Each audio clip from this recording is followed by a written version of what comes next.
नहमदुहु व नसल्ली अला रसूलिल करीम अम्मा बाद फ़ाउज़ु बिल्लाहि मिनश शैतानिर रजीम बिस्मिल्लाहिर रहमानिर रहीम। अस्सलाम वालेकुम नाज़रीन, अंजीर साहब आए दिन कोई ना कोई इस तरह की बात तो करते रहते हैं जो तौहीद के मुताबिक होती है।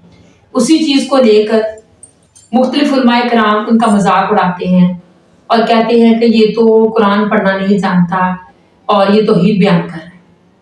और ख़ुद अपना इनका ये हाल है कि इनके पास ना तो कोई हदीस होती है, ना कुरान में पाक की कोई आयत होती है, होता है तो इनके पास अपने बापों की कहानियां होती हैं, उनकी करामात लोगों को सुनाकर ये पैसे बटोरते रहते हैं। आइए सबसे पहले वो वीडियो देखते हैं, जिसके इसके बाद मज़ीद बात करेंगे। आइए वीडियो देखते हैं। वाबियो सुनो, तो अब्बे दी खबर जिसके नाम पे आप लोग वाबी हैं, मोहम्मद बिन अब्दुल वहाब अल मुतवफ़ा 1206 हिजरी। उनके 6 बेटे थे। बेटों के नाम सुने, अली, हुसैन, हसन। ये नाम वाबी रखते हैं। अरब मुल्कों में आपके पासपोर्ट पे मोहम्मद अली हसन हुसैन लिखा हो ना, आपको साइड पे कर लेते हैं। और वाबियों के अब्बा जान ने अपने बेटों के नाम ये रखे हुए थे। ये तुसी केड़े वाबी हो? ये वाबी वो हैं जो एंटी शिया हैं, सऊदिया की फंडिंग के साथ एंटी ईरान है। ये कुरान और सुन्नत वाले नहीं है वाबी। ये वाबियों के इमाम जिनके नाम पे वाबी फिरका बना हुआ है, उनका बेटा है अब्दुल्ला। उसने किताब लिखी सीरतुर रसूल, जो वहाबी मुफ्त तकसीम करते हैं। पीडीएफ रखा हुआ है, हमने भी अपनी वेबसाइट पे रखा हुआ है, सीरतुर रसूल। और ये वो किताब है कि अर्रहीकुल मख्तूम, जिसे सऊदीया का सबसे बड़ा शाह फैसल अवार्ड जिस किताब को सीरत की मिला था ना, सफीउर रहमान मुबारकपुरी रहिमहुल्लाह, कुछ अरसा पहले ही फौत हुए हैं, चंद साल पहले। उस किताब में इस किताब के हवाले हैं। इससे अंदाजा लगाएं ये कितनी बड़ी किताब है। सीरत की पहली किताब इब्न इसहाक ने लिखी, अनस इब्न मालिक के शागिर्द। उसे मुख्तसर किया सीरत इब्न हिशाम ने रहिमहुल्लाह ताला। और फिर बाद में अगर कोई मुख्तसर हुई है तो ये है वो, हमने स्टॉल पे रखी हुई है, आप ले भी सकते हैं, नो प्रॉफिट नो लॉस के ऊपर। उसमें आप ये जरा सुने कि वो क्या लिखते हैं। लिखते हैं कि हजरत मुआविया रज़ियल्लाहु ताला अन्हु ने अहले शाम समेत सैयदना अली की बैत नहीं की, फिर उनकी सिर्फ मुखालफत ही नहीं की, बल्कि उन पर कत्ल उस्मान में इयानत और उस पर रजामंदी का इल्जाम लगाया कि उस्मान को अली ने मरवाया, नाऊज़ु बिल्लाह। और जिसके बेटे हसन हुसैन उस्मान के दरवाजे पर रज़ियल्लाहु ताला अन्हु अलैहि सलाम खड़े हो उनकी हिफाजत के लिए, उनके ऊपर इल्जाम लगा रहे हो। वो कहते हैं इल्जाम तो लगाया, मगर अल्लाह ने सैयदना अली को इस इल्जाम से बचा लिया।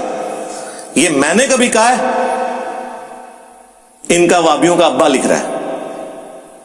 और जवाब चाहिए है, तो अब्बे दे बारे फतवा चाहिए। नीम रावजी लगाया हुआ है। नासबियो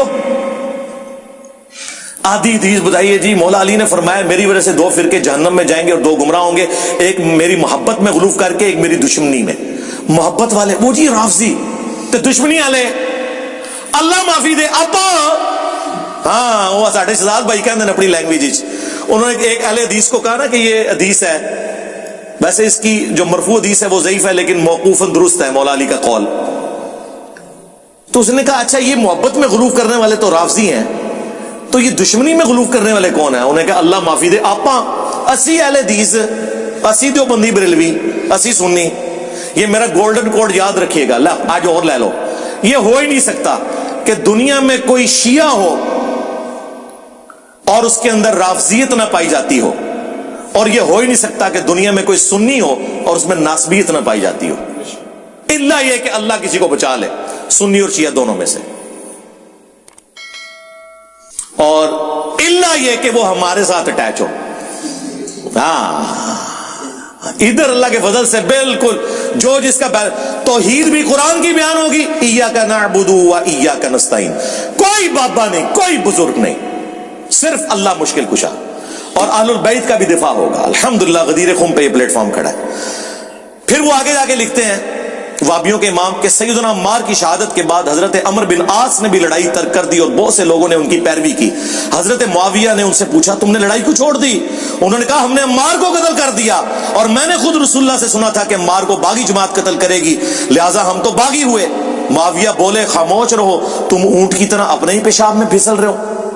हाँ, یہ باتیں کرو گے تو میرے فوجی مجھے چھوڑ جائیں گے. میں نے تو اپنے فوجیوں کو کوئی اور ہی کہانی کروائی ہوئی ہے. اللہ اکبر. پھر اگلی بات. ناظرین سنا آپ نے کس طرح کی یہ کہانیاں بیان کرتے ہیں اور زور دیتے ہیں لوگوں پر کہ اس کہانیوں پر یقین کریں, یہی اسلام ہے, یہی توحید ہے. اور انجینئر صاحب جب لوگوں کو بتاتے ہیں کہ یہ توحید ہے, نہ اسلام ہے, نہ قرآن ہے, تو تب یہ کہتے ہیں کہ یہ شخص خود بھی گمراہ ہے اور دوسروں کو بھی گمراہ کر رہا ہے. اب فیصلہ آپ کے ہاتھ میں ہے, کیونکہ اب لوگ جو ہے باشعور ہو چکے ہیں. اب لوگ جو ہر چیز کو پڑھتے بھی ہیں, جانچتے بھی ہیں. قرآن کی مکمل سچ کی جاتی ہے, اس کا ترجمہ تفسیر جو ہے وہ اب پڑھا جانے لگا ہے اور لوگوں میں شعور آنے لگا ہے. لوگوں کو پتہ چلنے لگا ہے کہ ہم کس دنیا میں بستے تھے اور ہمیں کون سا دین سکھایا جا رہا تھا, بہکایا جا رہا تھا. آپ کی اس بارے میں کیا رائے ہے کمنٹس میں ضرور بتائیے گا. اللہ پاک ہم سب کو اپنے احکامات پر چلنے کی توفیق عطا فرمائے. آمین. السلام علیکم.